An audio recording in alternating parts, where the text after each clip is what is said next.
ஜோதிட கற்கள் வந்து ஜாதகத்தின் அடிப்படையில தான் பார்க்கப்படுகிறதா சார்? ஆமா. ம். அது வந்து ரத்னக்கல் என்ன இருக்குன்னா, நேரடி வந்து கடவுள் நமக்கு சப்போர்ட் பண்ற மாதிரி. ம். ரத்னக்கல் வந்து லோன் வாங்குற மாதிரி. இப்போ ம். பேங்க்ல நீங்க நல்ல வேலை வாங்கிட்டேன்னா, ம். நீங்க லோன் வாங்கலாம். லோன் வாங்குறது மாதிரி அந்த கல் பவர் இருக்கு. 12 கற்கள் வைக்கப்பட்ட ஒரு பாக்ஸ். இது வந்துட்டு இப்போ ரீசென்ட்டா எல்லாருமே வந்து ரெஃபர் பண்ணிட்டு இருக்காங்க. இது யார் யாருக்கெல்லாம் பயன் குடுக்கும்? யார் யாருக்கு பயன் குடுக்காது? இது வந்து எல்லா ராசிக்காரும் யூஸ் பண்ணலாம். இது ம். வந்து ஒரிஜினல் ஸ்டோன் வந்து ரொம்ப நல்லா இது எல்லா ராசி கூட யூஸ் பண்ணலாம். அந்த ராசி இந்த ராசியில் ஒன்றும் கிடையாது. ம். ம். 12 கல் கூட 12 ராசி மாதிரி. ம். இந்த 12 கல் இருந்தாலும் கூட அவங்களுக்கு பணம் வருது, காதல் வருது, மற்ற எஜுகேஷன் நல்லா வருது, பிக்னஸ் பிக்கப் எல்லாம் நல்லா இருக்கும், ம். கவர்மெண்ட் வேலை கிடைக்கும், கண்டிப்பாக ரொம்ப நல்லா இருக்கு.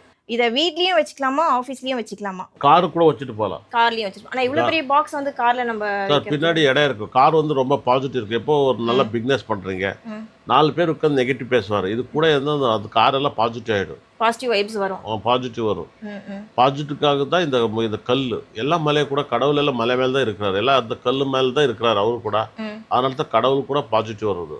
பாசிட்டிவ் வைப்ஸ் வருது.